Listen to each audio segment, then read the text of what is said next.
Hi all. ഇന്ന് ഞാൻ ഒരു പുതിയ ഭൂതത്തിൻ്റെ വീഡിയോയുമായാണ് നിങ്ങൾക്ക് മുന്നിലേക്ക് എത്തിയിരിക്കുന്നത്. നുരഭൂതം. പണ്ട് നമ്മൾ കുട്ടിക്കാലത്ത് മായാവി കഥകളിലും മറ്റുമൊക്കെ കുപ്പിയിൽ നിന്നും വന്ന ഭൂതത്തിനെ കുറിച്ചൊക്കെ കേട്ടിട്ടില്ലേ? അത്തരത്തിലൊരു ഭൂതത്തിനെ നമുക്കും ഒന്ന് നിർമ്മിച്ചാലോ?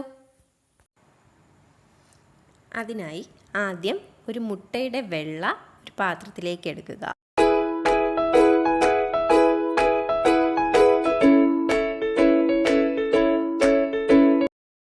ശേഷം അതിലേക്ക് ബേക്കിംഗ് സോഡ അഥവാ അപ്പക്കാരം ചേർക്കുക.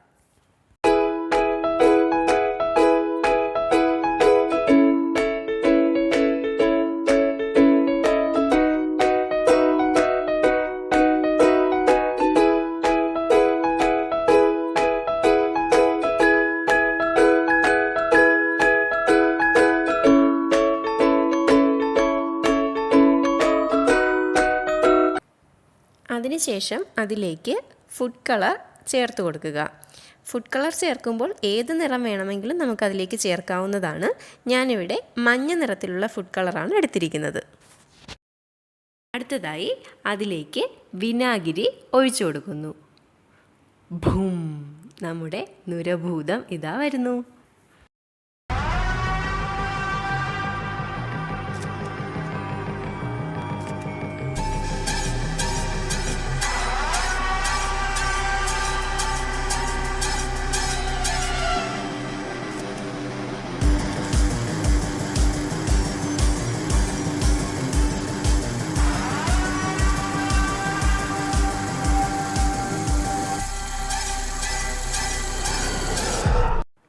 എങ്ങനെയുണ്ട് നമ്മുടെ നുരഭൂതം? ഇഷ്ടപ്പെട്ടോ? അപ്പോൾ ഇത് കണ്ടപ്പോൾ തന്നെ നിങ്ങൾക്ക് മനസ്സിലായി കാണും അല്ലേ, ഇതെന്തായാലും ഒറിജിനൽ ഭൂതമൊന്നും അല്ലെന്ന്. അപ്പോൾ എന്തായിരിക്കും ഈ ഭൂതത്തിൻ്റെ അല്ലെങ്കിൽ നമ്മുടെ ഈ നുരഭൂതത്തിൻ്റെ രസതന്ത്രം? അതൊന്നറിഞ്ഞാലോ?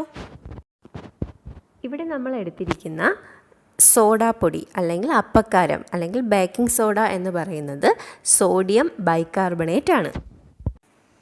ഇവിടെ നമ്മൾ എടുത്തിരിക്കുന്ന വിനാഗിരി എന്ന് പറയുന്നത് അസറ്റിക് ആസിഡാണ്, അതായത് അതൊരു ആസിഡാണ്.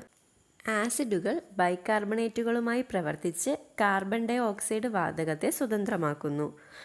സോഡിയം ബൈകാർബണേറ്റും ഹൈഡ്രോക്ലോറിക് ആസിഡും തമ്മിലുള്ള രാസപ്രവർത്തനത്തിൻ്റെ രാസസമവാക്യമാണ് നിങ്ങളിവിടെ സ്ക്രീനിൽ കാണുന്നത്. ഈ നുരഭൂതത്തിൻ്റെ കാര്യമെടുത്താൽ ഇവിടെ സോഡിയം ബൈകാർബണേറ്റ് അസറ്റിക് ആസിഡുമായി പ്രവർത്തിച്ച് സോഡിയം അസറ്റേറ്റും ജലവും കാർബൺ ഡൈ ഓക്സൈഡ് വാതകവും സ്വതന്ത്രമാകുന്നു. ഇങ്ങനെ സ്വതന്ത്രമാകുന്ന കാർബൺ ഡൈ ഓക്സൈഡ് വാതകമാണ് നമുക്ക് ഭൂതം പുറത്തേക്ക് വരുന്നത് പോലെ തോന്നുന്നത്. ഇപ്പോൾ നിങ്ങൾക്കൊരു കുഞ്ഞ് സംശയം ബാക്കി നിൽക്കുന്നുണ്ടാവും, എന്തിനാവാം നമ്മൾ ആ മുട്ടയുടെ വെള്ളം ഉപയോഗിച്ചതെന്ന്. അതിൻ്റെ പിന്നിലും ഒരു കുഞ്ഞ് രസതന്ത്രം കൂടിയുണ്ട്. മുട്ടയുടെ വെള്ള ആൽബുമിൻ എന്ന പ്രോട്ടീനാണ്.